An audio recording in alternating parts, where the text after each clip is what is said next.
ओम शांति। बाबा जब आते हैं तो पहले कुछ समय साइलेंस में बैठना चाहिए, क्योंकि पहले पहले दान दिया जाता है याद का। याद से ही पतितों को पावन बनाना है। तुम बच्चे दान दे रहे हो और ले रहे हो। बाप आकर कांटों से कलियां बनाते हैं, फिर कलियों से फूल बनते हैं। तुम जानते हो हमारी सर्विस ही है हर एक को स्वर्ग के लायक बनाना, जैसे तुम बन रहे हो। बाप आकर पहले हेल्थ पीछे वेल्थ देते हैं, पहले हेल्थ पीछे वेल्थ देते हैं, पहले शांति फिर सुख। वास्तव में सुख दोनों में है। तुम बच्चों को सुख और शांति दोनों चाहिए, और जो सन्यासी आदि हैं वे सिर्फ शांति ही चाहते हैं। सन्यासी सुख नहीं चाहते हैं, सुख तो वे दे ना सके। अगर शांति देवें तो भी अल्पकाल क्षणभंगुर सुख के लिए। कहते हैं कि सुख तो कागविष्टा समान है। सन्यासी बहुत करके शांति चाहते हैं मुक्ति के लिए। मुक्ति दूसरा तो कोई दे नहीं सकता। इसको बेहद की मुक्ति, बेहद की जीवन मुक्ति कहा जाता है। सो फिर कौन दे सकता है? बेहद का बाप ही दे सकते हैं। तुम जानते हो इस समय सब कांटे हैं, सबके सब कांटे हैं। कांटे चुभते हैं, कांटे चुभते हैं। बाप कहते सब एक दो को काम कटारी से मारते हैं। उनको पता नहीं कि काम कटारी को हिंसा कहा जाता है। तुम विकार में जाते हो तो आदि मध्य अंत एक दो को दुख देते हो। यह है दुख की बात और यह है दुख की दुनिया। सुख की दुनिया स्वर्ग को कहा जाता है, जबकि नई सृष्टि नया भारत है। भारतवासी जो देवी देवताओं के पुजारी हैं जानते हैं कि इन देवताओं का राज्य था जिसको स्वर्ग कहा जाता है। वह भी यह महसूसता आती है, यह भी महसूसता आती है। लक्ष्मी नारायण के मंदिर में जाकर उनकी महिमा गाते हैं। समझते हैं भारत के ये मालिक थे, पहले भारत के ये मालिक थे। भारत स्वर्ग था, यह भी महसूसता आती है, आती है ना? आती है, उन्हों को भी ये महसूसता आती है, परंतु हवा के मुआफिक। किस तरह महसूसता आती है? हवा के मुआफिक। कुछ सेकंड के लिए ही सोचते हैं, उसके बाद भूल जाते हैं, वरना हवा के मुआफिक आती है। विशेष बात कि महसूसता आती है सबको कि ये भारत के मालिक थे, लक्ष्मी नारायण का राज्य था, पर ये महसूसता आती है, पर कैसी? हवा के मुआफिक। समझते तो हैं भारत में लक्ष्मी नारायण के इतने मंदिर बनाते हैं तो उनकी राजधानी थी, महाराजा महारानी कहा जाता है, परंतु कब थे सो भूल गए हैं। कितनी साधारण भूल है, कोई जास्ती टाइम नहीं हुआ है, 5000 वर्ष की बात है। क्राइस्ट बुद्ध आदि को 2-2500 वर्ष हुए होंगे, इससे ज्यादा क्या हुआ होगा? 2-2500 वर्ष हुए होंगे। आत्मा आकर प्रवेश करती है, इसको भी रीइंकारनेट कहते हैं, रीइंकारनेशन कहेंगे ना। परंतु पहले बड़ों का नाम गाया जाता है, कहा जाता है परम पिता परमात्मा रीइंकारनेट करेंगे जब आकर शरीर में प्रवेश करेंगे। रीइंकारनेट का अर्थ यह है, तो जो बड़े नामी ग्रामी होते हैं उनके लिए यह कहा जाता है ना, जैसे बुद्ध का रीइंकारनेशन, क्राइस्ट का रीइंकारनेशन, ऐसे करते हैं। बौद्धि और क्रिश्चियन का भारत से कनेक्शन देखने में आता है, बौद्धि और क्रिश्चियंस का। गुरु नानक को कितने वर्ष हुए?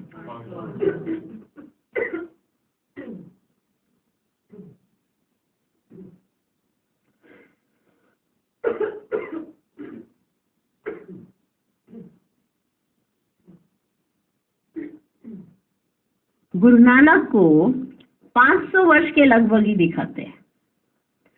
उनका भी छोटा रीइंकारनेशन है, वे बड़े हैं।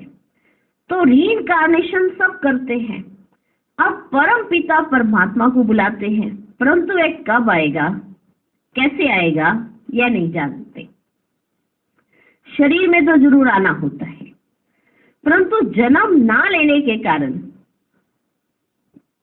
उनको क्या कहा जाता है, रीइंकार्नेशन कहा जाता है।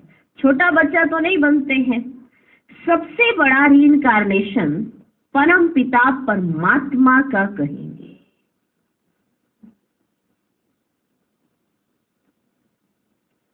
गाते हैं परमात्मा 24 अवतार लेते हैं। अब कह देते पत्थर पत्थर में अवतार लिया, गिरते जाते हैं।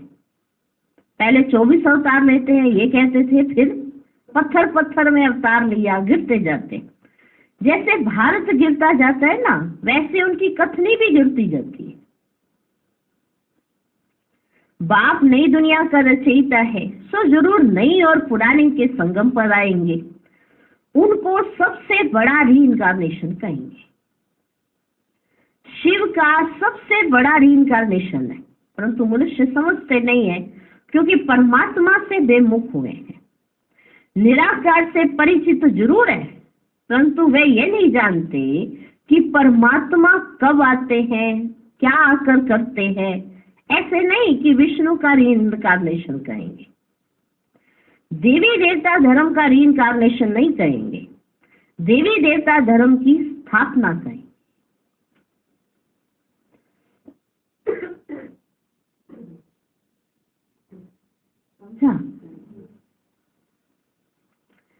विष्णु अवतरण का एक नाटक भी बनाते हैं। अब वास्तव में विष्णु अवतरण की तो बात ही नहीं है। तुम अब विष्णु के कुल के बन रहे हो, ईश्वर का कुल है ना। ये शिव का बच्चा ब्रह्मा, ब्रह्मा के बच्चे तुम। इसको ईश्वरीय कुल कहा जाता है। शिव का बच्चा ब्रह्मा बाबा और ब्रह्मा बाबा के बच्चे तुम। ये है ईश्वरीय कुल। परम पिता परमात्मा कहते हैं, मैं आकर तुमको अपना बनाता हूँ, मैं आकर तुम बच्चों का बाप बनता हूँ। क्या बनता हूँ? बाप बनता हूँ तो सबका बाप। परंतु अभी तुम ब्रह्मा द्वारा मेरे बने हो, इसलिए तुम मुझे दादा कहते हो। ब्रह्मा बाप हो गया और शिव बाबा दादा हो गए, इसलिए तुम मुझे दादा कहते हो। आत्माओं का बाप तो है ही, सभी आत्माओं का बाप तो है ही, पर यहाँ आते साकारी दुनिया में तो ऐसे हो जाता है। ब्रह्मा बाबा बाप बन जाते, शिव बाबा दादा बन जाते। साकारी दुनिया में आने आत्माओं का बाप तो है ही है ना बच्चे। सब जानते हैं इस समय में आया हुआ हूँ, तुम ही अभी मिलते हो। बेहद के बाप से तब मिलते हो जब बाप जन्म देते हैं। अभी तुमको धर्म का बच्चा बनाया है, किसके द्वारा? ब्रह्मा द्वारा। विकार के तो बच्चे इतने हो ना सके, इतनी प्रजा है, बहन भाई कितने हैं, तो ये सब मुख्य वंशावली ठहरे ना। सन्यासियों की वंशावली नहीं होती है, सन्यासियों की वंशावली नहीं होती है, क्योंकि उनमें दादा बाबा का कोई कनेक्शन ही नहीं है। दादा बाबा का कोई कनेक्शन ही नहीं है, इसलिए उनकी वंशावली नहीं होती है। यहाँ बाप भी है, दादा भी है। दादा इनको कहा जाता है। बाप आकर अपना बनाते हैं। तुम जानते हो हम ईश्वर की गोद में आए हैं, ये मंगल मिलन है। कहाँ आए हो? यह मंगल मिलन है। कलयुग का अंत और सतयुग की आदि, इसको ही संगम कहा जाता है। संगम में मिलन होता है। जैसे 3 नदियों का संगम है ना, उसमें क्या होता है? गुरु लोग और जिज्ञासु का मंगल मिलन होता है। गुरु लोग और जिज्ञासु का मंगल मिलन होता है। वह तो हो गया जिस्मानी, मानो गुरु जी जिज्ञासु से मिलते। वह तो हो गया जिस्मानी। गाया भी हुआ है आत्मा और परमात्मा का मंगल मिलन, ये होता है। ये सबसे अच्छा है। आत्माएं मिलती है परम पिता परमात्मा से। इसमें पानी आदि की, पानी के नदी की तो कोई बात ही नहीं है। यहाँ तुम बैठे हो, ये तुम्हारा बहुत भारी मंगल मिलन है। क्या मनाने आए हो? मंगल मिलन। ये तुम्हारा बहुत भारी मंगल मिलन है। आत्माएं भी चैतन्य है। परम पिता परमात्मा का ये लौन दिया हुआ शरीर है, इसको ही मंगल मिलन कहा जाता है। क्या कहा जाता है? क्या कहा जाता है? मंगल मिलन।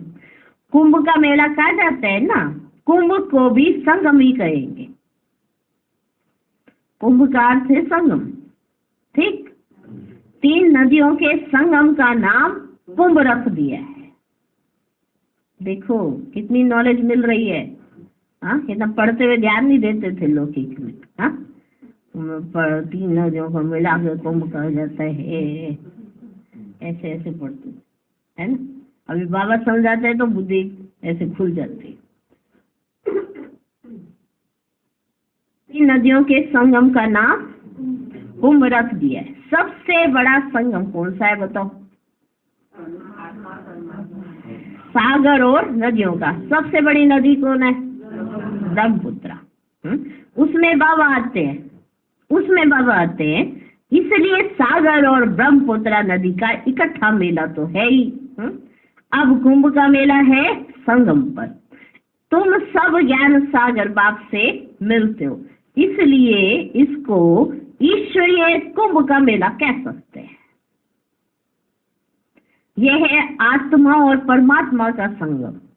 कुंभ व संगम बात एक ही है। तो तुम बच्चे जानते हो, हम अपने लिए स्वर्ग की स्थापना कर रहे हैं। हमको घर में पवित्र होकर रहना है। जहां पवित्रता है वहां ही स्वर्ग कहेंगे। जहां पवित्रता है वहां ही स्वर्ग कहेंगे। बच्चे पवित्र रहते हैं तो पवित्रता सुख शांति है। तुम्हारी अवस्था ऐसी होनी चाहिए जैसे देवताओं की होती है। तुम्हारी अवस्था ऐसी होनी चाहिए जैसे देवताओं की होती है। कोई भी अवगुण नहीं होना चाहिए।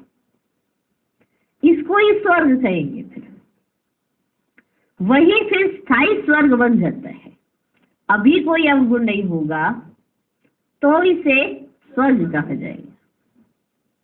ऐसी अवस्था तुम्हारी होनी चाहिए, किसी का अवगुण ना देखो, ना ही किसी के अवगुण की ज्यादा चर्चा करो, ना ही किसी का अवगुण उठाओ। कोई भी अवगुण नहीं होना चाहिए तो इसको ही स्वर्ग कहेंगे। फिर वो स्थायी स्वर्ग बन जाता है, ठीक। घर में ऐसा लायक बनना है, इसलिए कहा जाता है कि घर घर को स्वर्ग बनाओ। क्या करो?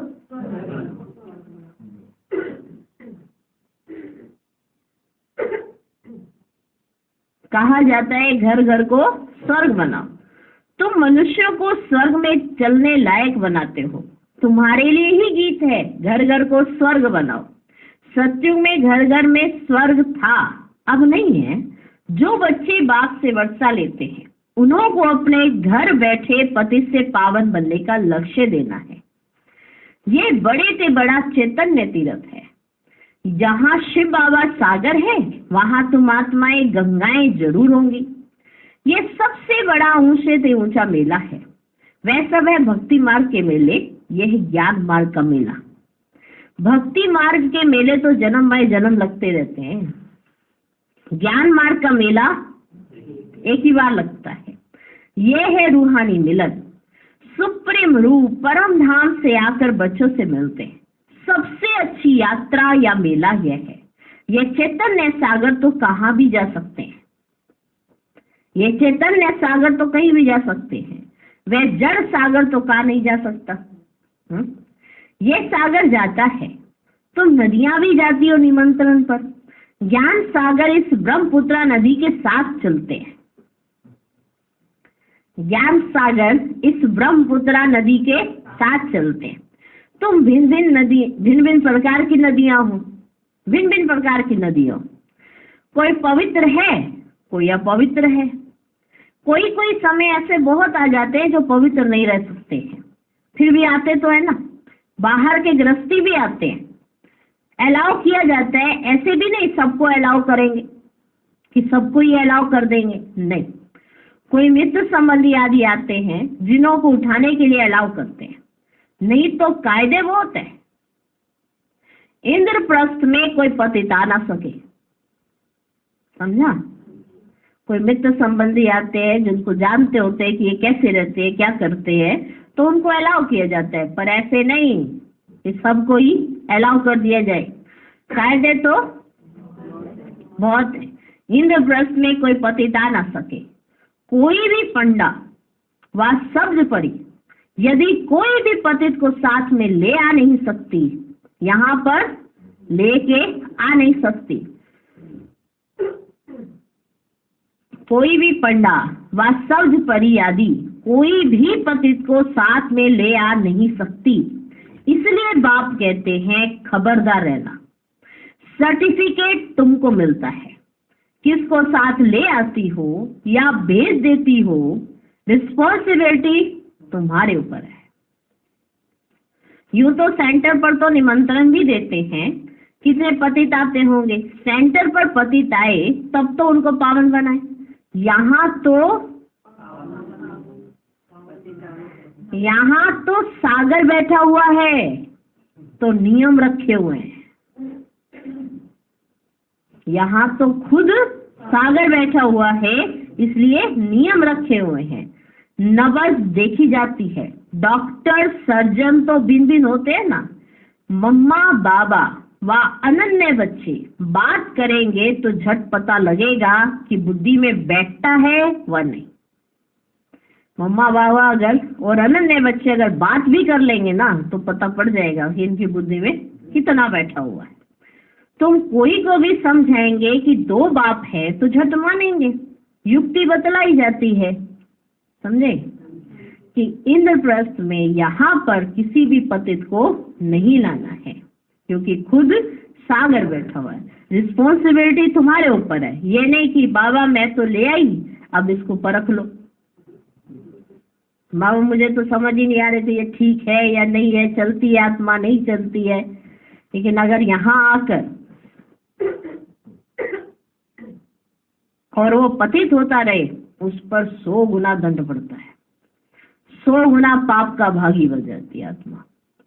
और वो फिर निकलते हैं विक्रम किए होते, क्योंकि एक तो विक्रम पिछले नहीं चुकते हुए, ऊपर से और विक्रम बना लिया अपने, तो वो निकलेंगे कैसे? बहुत सजा खानी पड़ती है। तो मम्मा बाबा व अनन्य बच्चे बात करेंगे तो झट पता लगेगा कि बुद्धि में इनकी बैठता है व नहीं। तुम कोई को भी समझाएंगे कि दो बाप हैं तो झट मानेंगे। युक्ति बतलाई जाती है।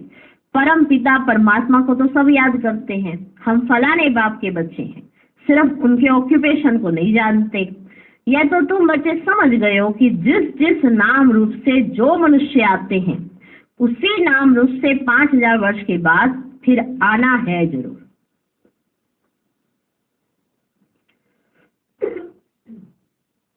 क्राइस्ट का जो चित्र है हूबहू फिर उसी समय ही हो सकता है। ऐसा और किसी मनुष्य का हो ही नहीं सकता जो क्राइस्ट का था। ये ऐसा नहीं कि जैसा क्राइस्ट था वैसा भी एक नया बच्चा पैदा हो गया, ऐसा नहीं हो सकता। कृष्ण का जो चित्र है वह फिर और किसी मनुष्य का हो ना सके। आत्मा भिन्न भिन्न नाम रूप देश काल में जन्म लेते लेते अब पतित हो गई है, उसको फिर पावन बनाते हैं। तुम जानते हो कल्याणकारी बाप है, अकल्याणकारी रावण है। बाप जो है कल्याणकारी है, सबको सदगति देने वाला बाप है। फिर इसमें मनुष्य तो क्या सब चीजों की सदगति हो जाती है। नरक का विनाश, स्वर्ग की स्थापना होती है। जो कल्प पहले आए थे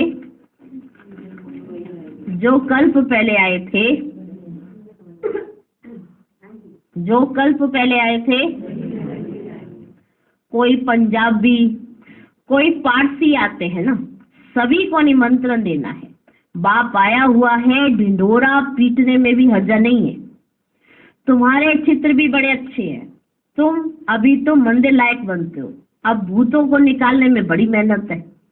लक्ष्मी अथवा नारायण को वरने के लिए विकारी अवगुण निकालने में कितनी मेहनत लगती है या नहीं लगती है?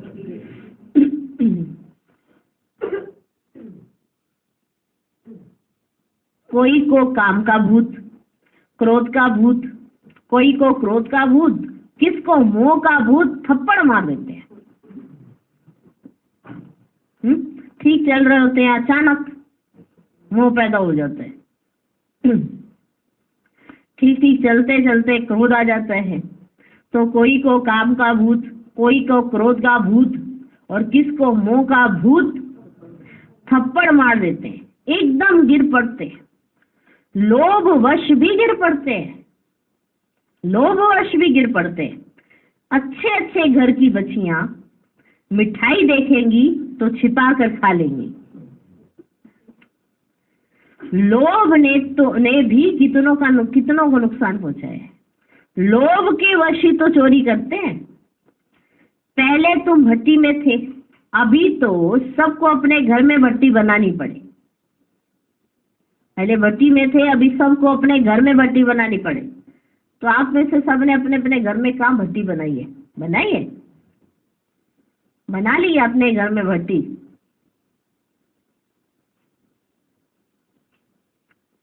किसके घर में बाबा का स्थान बना हुआ है जहाँ पे वो आत्मा भक्ति करती है? सबके घर में बना हुआ है जहाँ वो बैठ कर भट्टी करती है। या ये कभी सोफे पे बैठ गए, कभी यहाँ बैठ गए, कभी वहां बैठ गए, भट्टी ही है। हाँ, स्थान बनाया हुआ है। तो अभी तो सबको अपने घर में भट्टी बनानी पड़े। बाप ने एक ही बड़ी भट्टी बनाई, अभी तो कहते हैं पहले 7 रोज भट्टी में रहना पड़े। आजकल किसका भट्टी में बैठना बड़ा मुश्किल है। सेंटर में भी आते हैं तो रंग चढ़ाते हैं, फिर घर में जाने से उड़ जाता है उनका रंग, संग दोष लग जाता है। अभी तो बड़ी मेहनत है। अभी तुम बच्चे जानते हो हम ईश्वरीय कुल में बैठे हैं, दादा बाबा और हम भाई बहन हैं। ब्राह्मण कुल सर्वोत्तम गाया हुआ है। उन ब्राह्मणों को भी तुम ज्ञान दे सकते हो। ब्राह्मण है उत्तम चोटी, यह संगम युगी ब्राह्मण ही फिर देवता बनते हैं। पहले तो देवताओं से भी ऊंच ब्राह्मण है, चोटी तो ऊंची ठहरी ना। तुम ब्राह्मण देवताओं की पूजा करते हो, अपने को पुजारी, उनको पूज्य समझते हो। तुम उन पुजारियों ब्राह्मणों को भी ये समझा सकते हो। तुम तो हो सच्चे सच्चे ब्राह्मण संगम योगी। तुम ब्रह्मा मुखवंशावली हो, फिर तुम 100 देवता बनते हो। स्वर्ग का देवता जरूर परमपिता परमात्मा ही बनाएंगे। अच्छा, मीठे मीठे सिकिलधे बच्चों प्रति माता पिता बाप दादा का याद प्यार और गुड मॉर्निंग। रूहानी बाप की रूहानी बच्चों को नमस्ते।